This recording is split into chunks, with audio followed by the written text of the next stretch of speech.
Man, it is great to have Ravens football back at M&T Bank Stadium. I'm so glad the regular season is getting closer and closer. We still got a couple preseason games left to play, but it's great to have football back at the bank. Ravens flock, what's going on, everybody? Hope you guys are enjoying your day. Hope you guys enjoyed the game we saw yesterday. The Ravens took on the Philadelphia Eagles in their first preseason matchup and were able to get the 20-19 victory. That marks their 24th consecutive preseason win. Again, something that's not entirely huge, but the Ravens do take pride in that because it showcases the depth they have on this team in terms of guys being able to play. And it also showcases their level of preparation because they always have these guys ready to play on any given Sunday, any given Saturday, any given Friday, any given day. They have these guys ready to go out there and compete. So them getting that win is good for them. We got to see some things. There were some takeaways from this game. Not too much because it's the first preseason game and there wasn't really a lot going on. But there are a couple of things that we could take away from that. Number one, I don't know how serious this quarterback competition has been in terms of who's going to be QB2. I don't know how serious it's been because, you know, we've heard that there's been a quarterback competition for that QB2 spot between Tyler Huntley, Josh Johnson, and Anthony Brown. I don't know how serious that competition is, but if you saw how yesterday went, it should be clear as day. Tyler Huntley's your QB2. I don't know what we're doing here. I assumed he was going to be QB2, but apparently there's a somewhat of a serious quarterback competition that's happening in terms of the QB2 spot. I thought Huntley was going to be the backup, but no, this is an actual thing. If you watch yesterday's game, you should understand Tyler Huntley is the backup. He's better than Josh Johnson, and he's better than Anthony Brown. He showcased that when he stepped on the field yesterday. So that was one of the things I wanted to get out the way clear. Let's actually talk about the game. So Ravens defense, in terms of how they performed, I think the Ravens defense did relatively well. They actually started off very flat. They were giving up a lot of yards. They weren't exactly making stops. They didn't give up a lot of points. That's one of the things that's been consistent with the Ravens, no matter what string of defense they throw out there. The first guys, the second stringers, third stringers. When it comes to the Ravens defense, they give up a lot of yards, but they don't give up a lot of points.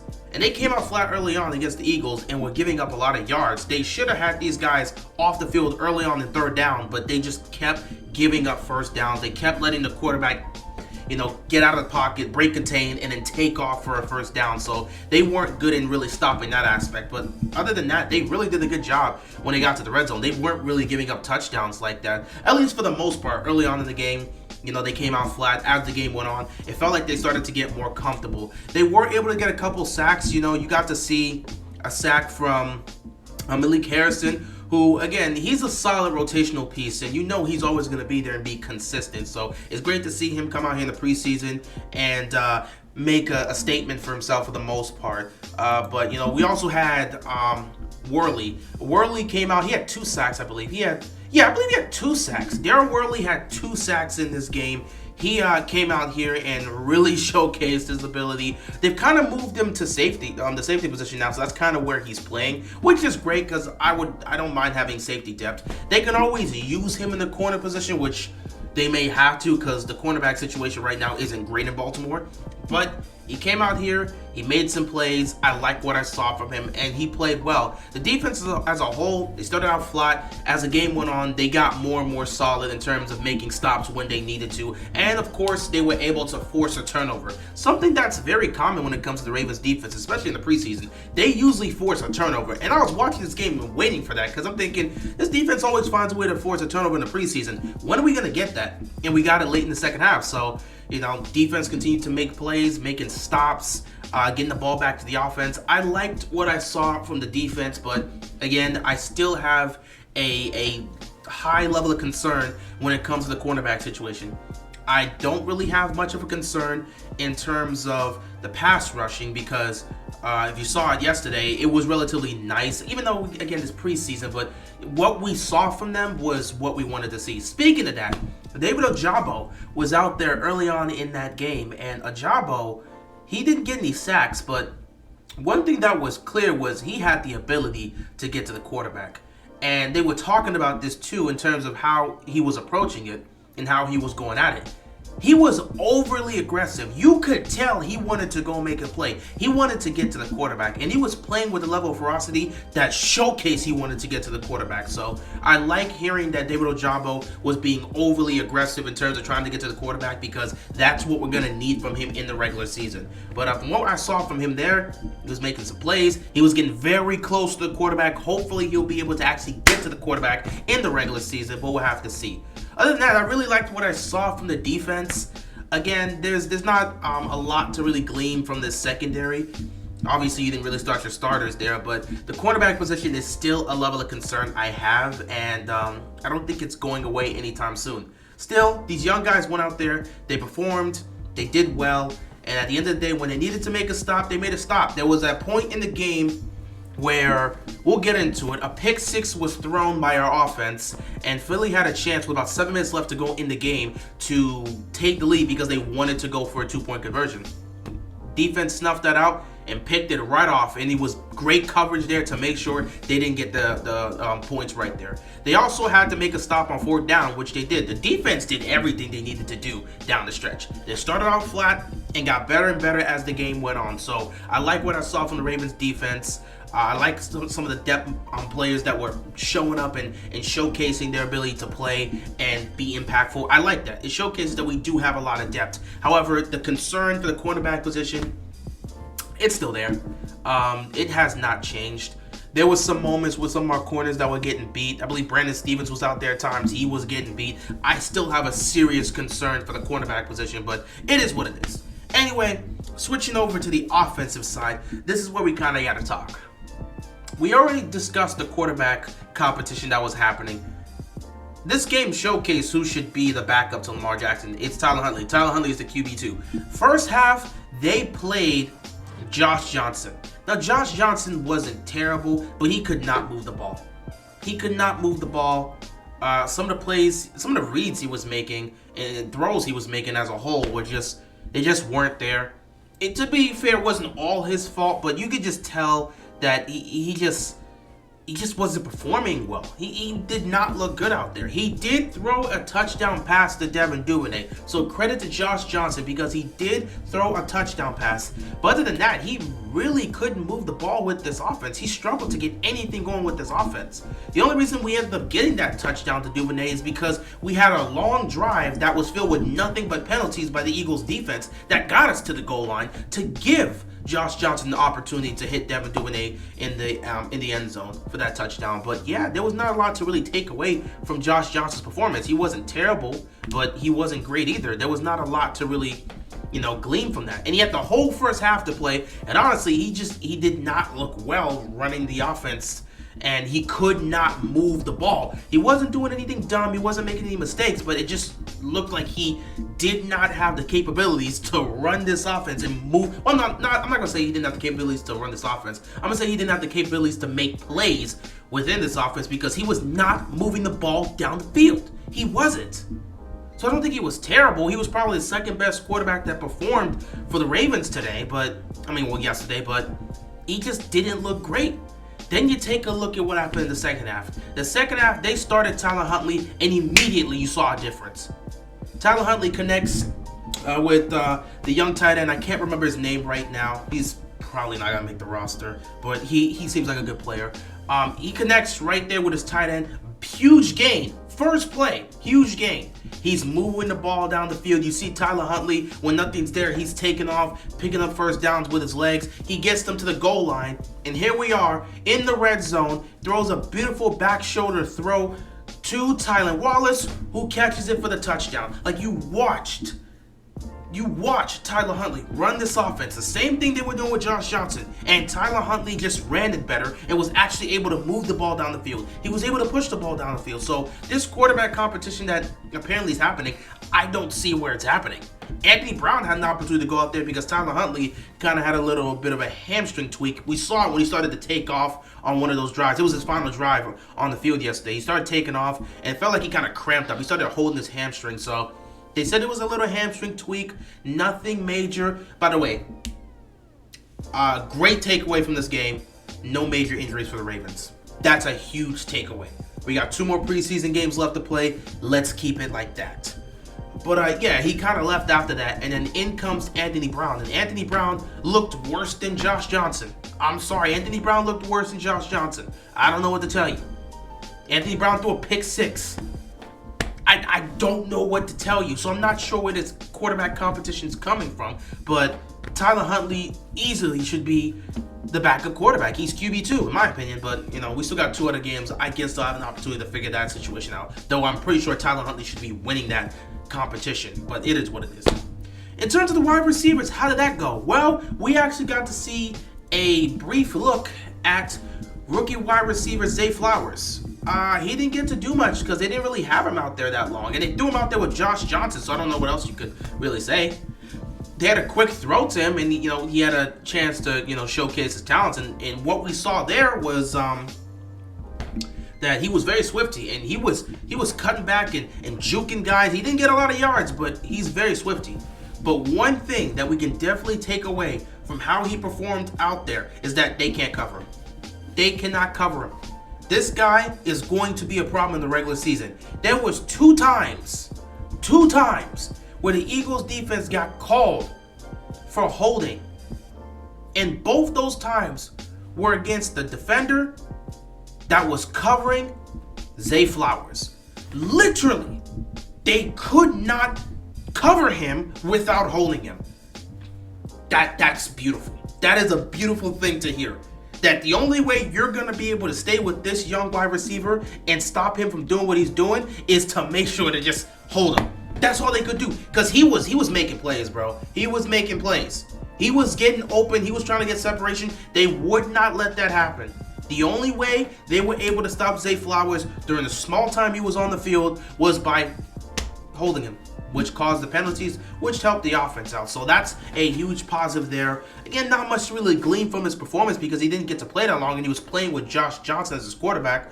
So I don't know what else to tell you. Not to mention they were holding him out there, so he couldn't really showcase what he could do. But yeah, not much to take away from that. But again, it's showcasing that his route running skills and his ability to create separation is going to be a problem in the regular season for a lot of defenses. So I'm excited about that. He also had a false start, which again, he kind of discussed this in his post-game interview, and he was like, I didn't really cause the false start. In fact, me and Duvernay moved the same time, so I'm not sure where the false start came. It is what it is. Penalties are penalties. Speaking of that,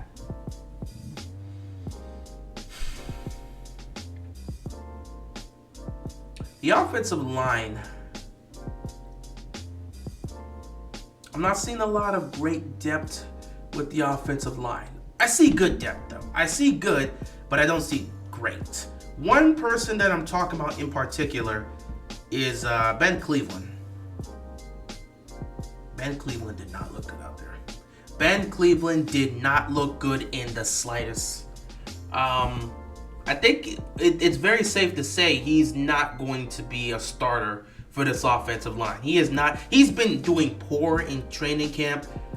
He hasn't looked the way the Ravens have wanted him to look. He hasn't performed the way the Ravens thought he'd be performing in training camp. And then he went out here in this preseason game, and he did not look good either. So he was getting beat. He could not block at all. So yeah, that's a serious concern. The offensive line wasn't terrible, but I mean, when you got Ben Cleveland doing what he was doing and just not blocking, it became a problem, especially early on. Another issue we saw there was the holding calls that was happening with our offense. There was some holding calls with the Eagles, but there was some holding calls with us as well. One holding call actually took away from a touchdown that happened at the end of the game. A lot of holding calls were showcased in this game. I think the offensive line is still a work in progress in terms of who's going to be the starters. We know who some of the starters are, but in terms of how the whole offensive line is going to look and in terms of the depth you have on this team, they're still trying to figure that whole aspect out. And, these penalties, they definitely do hurt. One of the penalties, literally, we had 2 penalties that took away from 2 drives. There was one penalty that took away from a first down with Tyler Huntley around, it was third quarter, late. Yeah, it was like mid to late third quarter when the penalty happened because Huntley threw it to one of the receivers. It was to, I believe it was Sean Ryan that got the first down there, and it was called back because of a dumb penalty. I don't know what to tell you about that. And then the other one was on a Keaton Mitchell touchdown run, which was like a 30-yard touchdown run that was taken away by the holding calls. So we're still dealing with some issues with our offensive line. Obviously, those aren't all the starters, but you're trying to figure out the depth. You're trying to figure out who's going to take which spot in the offensive line, because that whole aspect isn't official yet. So yeah, there was some issues with the offensive line. I don't feel entirely comfortable with the offensive line just yet. I like what we have there for the most part. You know who the main guys are going to be there, but we're trying to figure out, especially that left guard position, we're trying to figure out who's going to take that spot. And it's a process. It's going to be a process. Not to mention the offensive line themselves. They haven't been performing well in training camp, which is to be expected because we're in an entirely different offense. And one of the main aspects that get affected when you're in a new offense is the offensive line, because they're going from Greg Roman's slow, heavy set offense to Todd Monken's offense, which is a lot more spread and is a faster pace. So obviously the offensive line is going to have to try to adjust to that, which again is still a work in progress. Other than that, we could talk about the receiving situation. We know who our main guys are going to be. When you look at the 5 receivers that we're going to have on the roster, it's going to be OBJ, it's going to be Zay Flowers, it's going to be Rashad Bateman, it's going to be Nelson Aguilar, and it's going to be Devin Duvernay. Those are going to be your 5 receivers. However, it's possible that the Ravens do keep a 6th receiver, and that's kind of what you're looking at. Maybe they keep him on the roster, maybe he goes to the practice squad. And you're trying to get a showcase or a look as to who's going to take that number 6 spot. There's some candidates there, but 2 of them really came out here and kind of separated themselves a little bit, or gave themselves somewhat of an early advantage in the competition for that 6th receiver spot. And I would say those 2 would be Sean Ryan, who really showcased his ability in this preseason game. He was making some good catches, making some nice plays. And of course, Tylan Wallace, who caught a touchdown. So Wallace being effective in the preseason, Sean Ryan showcasing what he can do. Those 2 are trying to get themselves going. Treadwell is trying to get himself some opportunities, but there wasn't a lot of passes that really went his way. So we still got a couple guys here that are going to be fighting for that wide receiver 6 spot, but I like what I saw from Ryan. I like what I saw from Tylan Wallace, and I hope to see more from Treadwell.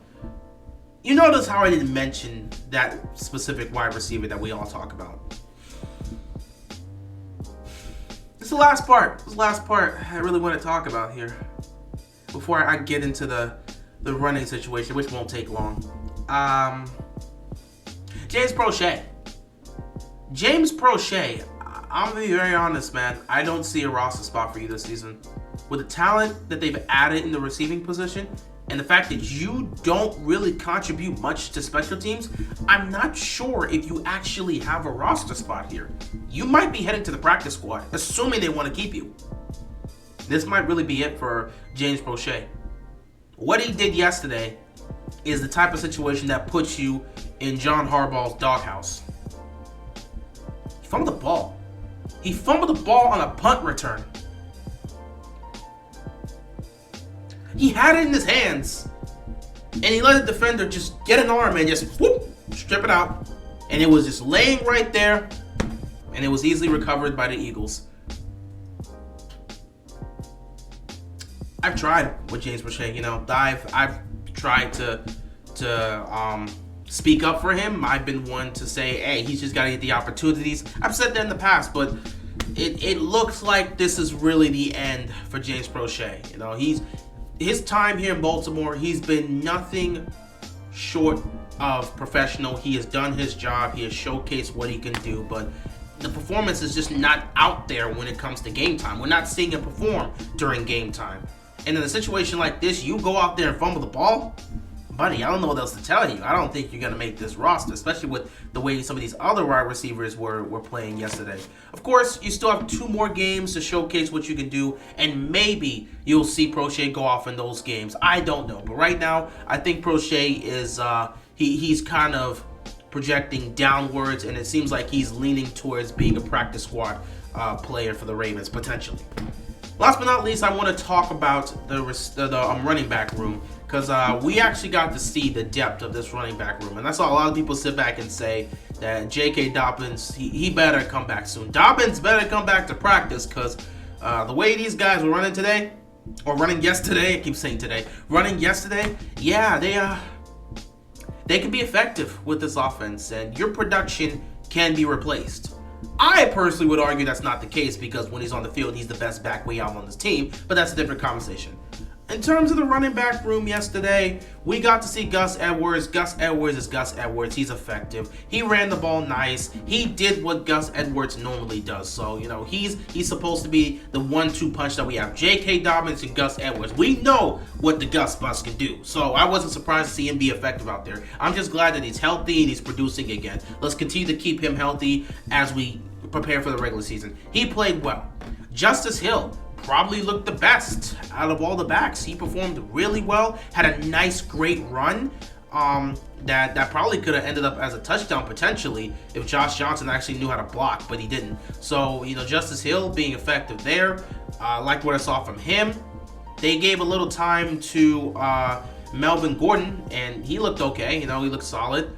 Made some plays here and there. And then last but not least, you look at the young guy Mitchell, and Mitchell really was effective. He was effective in the running game, the pass game. He was effective. He was effective, and he would have had a 30-yard touchdown if it wasn't for the offensive line holding. So I like what I saw from Mitchell. I like what I saw from Edwards. I like what I saw from Justice Hill, and Melvin Gordon was okay.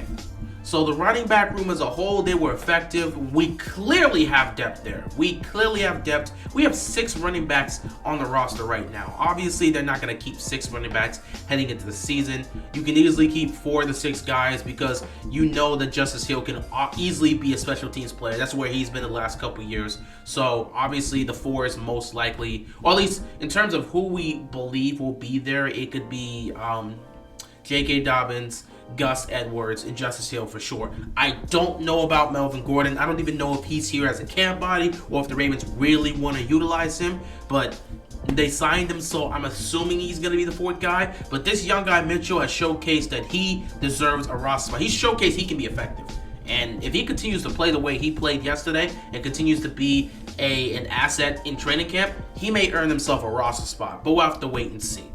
Either way, offensively, from what I saw yesterday, some nice plays in the backfield by our running backs, some nice catches and some nice plays made by our receivers. James Prochet continuing to have his stock dropped.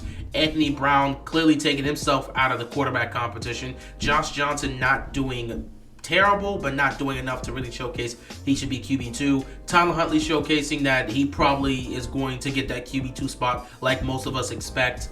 And yeah, the offense made plays and almost cost us because of the 2 turnovers they had. They had a fumble because of, well, it wasn't even on offense. It was more so for Prochet on that one. But the pick 6 by Anthony Brown really did hurt them, because it was a 7-point game at that point, and it was 7 minutes left, and he throws a pick 6, which again, the funny thing about it is he threw a pick 6 and then almost threw another pick, because he kept throwing towards the same defender that already picked him off, and it just wasn't working out. The defender was clearly reading his eyes, but it is what it is. Anyway, guys, we got the 2019 victory. We got to see some good things. We got to see some bad things, and we are just happy, both as a team and as a fan base, that we were able to leave that game with everybody relatively healthy. No major injuries were suffered. That's great. Training camp again resumes tomorrow for them. Well, not training camp, but practice resumes for them tomorrow. Still training camp, but still practice resumes for them tomorrow. They had the day off today. They'll be out there all throughout the week, and they'll be actually having some joint practices, I believe Tuesday and Wednesday, with the Washington Commanders. So that should be fun, because they do take on the Commanders for their 2nd preseason game. So yeah, we'll see what happens this week. Should be very interesting during training camp. Anyway, guys, I appreciate y'all watching. Thanks for stopping by. With that being said, I'm out of here, man. Peace.